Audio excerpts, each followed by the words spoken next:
All right. So I went to C2E2, and no, I didn't pick up the one you were thinking about. I know which book you're thinking about because that's the book that everyone's thinking about right now. And no, I didn't pick it up. I didn't even know what that book was when I was at C2E2 until after the fact, right? I had a little bit of an idea that Black Flag was up to something because I went to Chicago and I took Biggie with me. And Biggie was live streaming in the vehicle, and I think somebody in the chat mentioned something about like dropping a lot of money at Black Flag or something. I don't know. But me and Biggie were like, whatever, it's just a con exclusive. Honestly, we didn't really give a shit. That's not what we were going for. Like really con exclusives, that ain't our thing, man. However, I did see the damn book. I had it in my hands. I had the 9.9 in my hands, and I'm gonna tell you guys a little bit about that.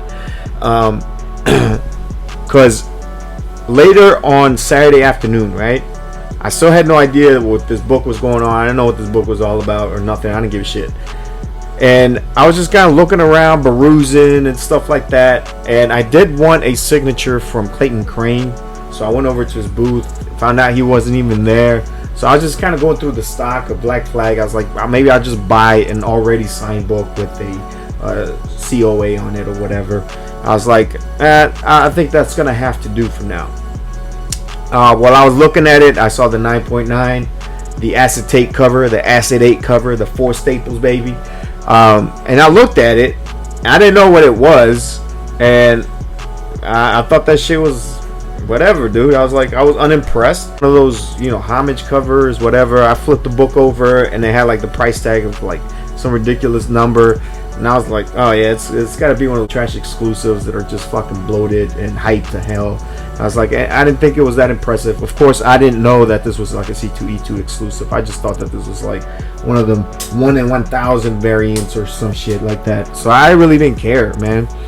And that's kind of crazy because that kind of tells you like how hype and people just talking about a certain book kind of hypes up a book, right, and makes it up to that value. And when you remove all that stuff and you actually have like what the book is worth, the art and the meaning of it, the art wasn't that great, right? Clayton Crain, I love Clayton Crain's art, but this was definitely not like the best Clayton Crain cover that I've ever seen. Oh my god, And to tell you guys like a similar story from C2E2, I was actually at one of the booths and I actually saw this awesome cover of Robbie Rodriguez. It was Ghost Rider #1, first appearance of Robbie Rodriguez. At that time, I didn't know. It's just a book I never seen, and it was one with like Robbie Rodriguez is like walking towards the cover. It's a black cover, and then he's got the charger in the back, and the charger's on fire, and it just looks badass, right? It had an 8.0, and the guy was like wanted something like 1,000 something for it. So I ended up asking him, it's like, hey, why is it so much money? And honestly, this was genuine curiosity. I wasn't just being like a sarcastic asshole like I usually am. I was actually being genuinely curious. I was like, oh, really? Why is it so much? And he was just kind of telling me, oh, it's a very rare book. He didn't really tell me if it was a ratio. I imagine it's a ratio. And I was like, huh, well, it's a dope-ass cover. I'll tell you that for sure. However, it's not for me, And I guess that just kind of tells you like how we just kind of add value based on what people are saying and all that stuff. We like to think that we're not influenced, but yeah, we are. We are influenced, man. But anyways, enough of that bullshit. But anyways, I'm gonna be showing you guys like some of the stuff that I picked up, right? And I'm gonna be showing you guys that Black Flag Clayton Crain exclusive because I wasn't lying to you guys. I was telling you guys the truth. However, I picked this up after the fact, and that is this Aliens #1. This is a Black Flag exclusive. It's got the little COA, right? It's got the sticker on it, never been cracked, some sweet ass Mylar, right? It looks good. And I think this is Clayton Crain at his best right here. Get this light right here, so hit that glare out of the way. And I've always liked Clayton Crain's art. I think he's the best at when he is doing like creature features and his symbiote stuff. I think is some of the best stuff because I think he's really good at creatures that are like kind of slimy, like a symbiote or wet or like liquid. And I think that the aliens are like a perfect thing for him to draw, right? Because we've always known that these aliens were kind of moist. Now they did have some of these at the booth at C2E2. However, They all had the rainbow sig or different color sig, and I was dead set on getting the green sig, right? That's what I was wanting when I went to the Black Flag booth. I wanted a green sig on this book. So I just went ahead and got it on eBay. I think I paid like 40 something bucks. It was cool, man. I got it. And I might send this into CGC, man, because I don't give a shit, dude. I will take a green label CGC over a CBCS label at this point right now. Like, I don't give a shit about CBCS, dude. Their gold label, whatever. That's how much I am disappointed in CBCS. In a way, I can still trash them, but it's kind of in a joking way. I feel like I do have the right to trash on them and rag on them and make fun of them, at least until they answer my emails, right? When they answer my emails, this will all end for you, CBCS. Maybe. But anyways, I was happy to get this book. And I was able to match it up with one of the things that I picked up at the con, which was this awesome looking Xenomorph, man. I haven't bought a pop in a long time, man, but man, I knew I had to have this one, right? This is the splattered one, so the Xenomorph's like covered in the green blood, and I just felt like this was gonna be a perfect match for this, right? And honestly, I'm gonna be showing you guys a big book that I picked up at C2E2. However, this was probably the most exciting thing that I picked up at C2E2, because I put this in a grocery bag and it was just like hanging off my backpack and shit. But like every couple hours I would take a break and I would have to take it out and just kind of fucking look at it and just admire it, because it just looks so cool, man. And I think that these are gonna be a great addition to my collection. So very happy to have that. So I'm going to show you guys now some of the books. I'm going to start off with some of the SIG books. It was mostly a lot of SIG books, but I did pick up 2 slabs, and one of them was huge, guys. Huge. All right, so I went to, obviously one of the main reasons that I went to C2E2 again, that I plan to go back to C2E2 again, was to get some Jenny Frison signatures. So number one book that I plan on getting signed was the Sandman #1, Nightmare Country 1 in 100. That is off to CGC. So I really don't give a shit if it's like a 9.6, a 9.4, a 9.2, whatever. It's gonna look dope when it comes back, guys. It's gonna have a white signature, so it's gonna be awesome, guys. It's gonna be awesome. So I sent 3 signature series for Jenny Frison. I forgot what the other 2 were, but I did get some other ones that were just kind of like straight up signatures. So this is the Catwoman Harley Quinn cover. She signed it in silver. Very cool.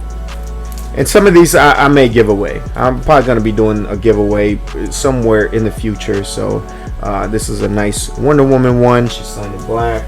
And she signed this Catwoman 43 in purple. It looks good. Looks awesome. So one of these is going to be given out, you know, to you guys at some time in the future. So another thing that I got signed by Jenny Frison was I ended up getting the Yada floor poster getting signed by Jenny Frison right at the bottom. So this is definitely going to get framed, put up somewhere. The woman went with me, and she debuted her new Yada floor costume, which I think came out very fantastic. She put a lot of hard work into it, and it was just awesome. And that's why I got that one signed. Just kind of a little memento of our C2E2 experience. All right, next book I'm going to be showing you guys is I picked up this Daredevil Tony Daniels variant. Daredevil #1. This is an Elektra variant, and this was signed by Tony Daniels, man. So Tony Daniels, he was cool as fuck. We just talked for a little bit, mostly about his Deathstroke run that he did a while back. And I was just telling him how fucking awesome I thought that Black Manta and that Deathstroke fight was in one of the later issues. And yeah, he was just telling me how Deathstroke, he wanted him to just be a villain. And I was like, man, I really appreciate that. And I really appreciate that it was kind of like a Mortal Kombat game where it was like more action, more fighting, and just, you know, some old school, you know, slobber knocker fights, you know. So I got this signed by him. I appreciate it. And in the back, I put a couple stickers I found. I found some pretty ill stickers, guys. So I found like these Aztec stickers, right? I'm not sure what I'm gonna do with them. I just think they're cool as fuck. We got the Alien and we got the Predator, and there was an artist there. I didn't grab a card from him, but this was really cool. Next artist I got to meet was David Nakayama. And I already picked up one of these. I think I already have a copy of this. It's slab 9.8, but this one's signed, man. I couldn't resist just getting this one signed. If I knew, I don't think I picked up that Nakayama was going to be there. Otherwise, I would have made it. Maybe I would have cracked my slab and just resubmitted it. But other than that, man, I'm really happy with that. And I picked up this Harley Quinn by David Nakayama, also signed. Beautiful red cover. All right. So this is what the C2E2 exclusive looked like, except it was all foiled out. I prefer this one, to be honest. This just looks nice. It looks cleaner. I think the whole foil thing, it really damps the art on it. I think if they would have made the background foil and Harley Quinn kind of just like the matte color, the flat, I think that would have been great. That would have made the Harley Quinn pop. But when they just do the whole thing foil, I feel like that's kind of lazy. However, this thing is awesome. That is no gripe on David Nakayama's art. His pinups are pretty good. I picked up a couple of Ghost Riders from David Nakayama, both signed. There's a right here. All right, awesome.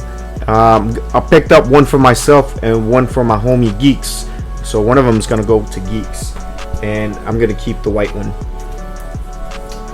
Got another Jenny Frison. Oh, I forgot. I got another Jenny Frison. Poison Ivy. And then I got one of her art books. She signed the interior of this as well. So very awesome. Now to finish it off, I have two slabs. Right? I have two slabs. This is a book that I've been kind of keeping an eye on for it, but I haven't really been rushing it.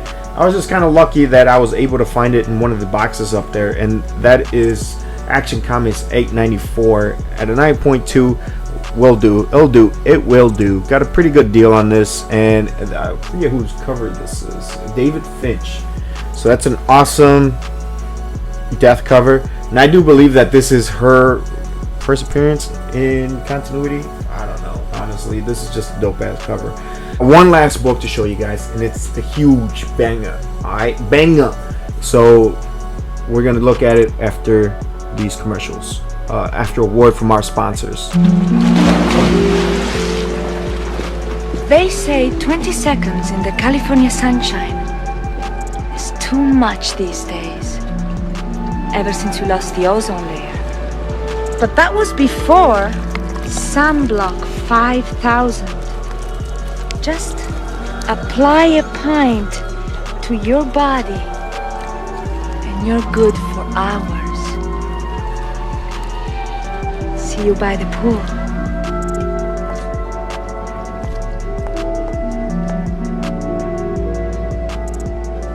Sunblock 5000. Protection for the new age. Here it is, man. Ghost Rider #1 at a 3.5. Awesome cover. Awesome cover. I think this is Gil Kane. Yeah, Gil Kane did this one. Joe Sinnott. So off-white to white pages, right? So awesome cover. So honestly, I've been kind of slowly picking up volume 1 and early Ghost Rider appearances. So I went ahead and just picked this one up because I felt like eventually I'm going to get it. I kept trying to convince myself that I don't really need this one since I have a Marvel Spotlight 5. But I was like, I'm going to want this book in the future in order if I want to eventually complete my whole run of Ghost Rider. Because I believe that that's one run that I am going after right now at least. Alright, so I'm double fisting the Riders, boys. Double fisting the Ghost Rider. Alright, and they are twinning at 3.5. Respectable 3.5. So I did end up having to trade one of my books. I ended up trading one of I ended up trading my Golden Age EC book. I know I just got it, but I felt like I was just going to use it as trade bait, and I think it worked out very well. I got a very fair deal. I love that dealer. He was pretty funny. I liked him, and I wish I would have gotten a card and a picture with him, but yeah. But anyways, that's what it is. The rest of the con was I pretty much submitted like about 12 books total to CGC, so we're going to be getting those back. Some of them have already been scheduled for grading, so I cannot wait to get that, including a RoboCop #1 that I picked up from Comic Head 84. All right, so you guys, so RoboCop, baby, big part of my childhood right there. So it's kind of book that I've been kind of putting off just because it's RoboCop. And kind of RoboCop's pretty underground. I don't think it's very mainstream. People aren't really looking for RoboCop. And but however, I felt like it was time. And so that one, I got the magazine size. I do have a question for the community. I feel like there's a magazine size and a comic book size. So you guys let me know which one do you guys think is going to be the which one, if there's a big difference between those two. So because I'm not very educated on that. So that's it for the haul, man. I hope you guys enjoyed. I hope this wasn't too long. Thank you guys for sticking with me. I know I haven't posted in a couple weeks. 1 week I was sick, and then the next week I was just trying to get through work and catch up on stuff, and trying to get ready for C2E2 this past weekend. So I know I didn't review Poison Ivy, which I will still do. I will still want to review Poison Ivy number 3, because I want to talk about it.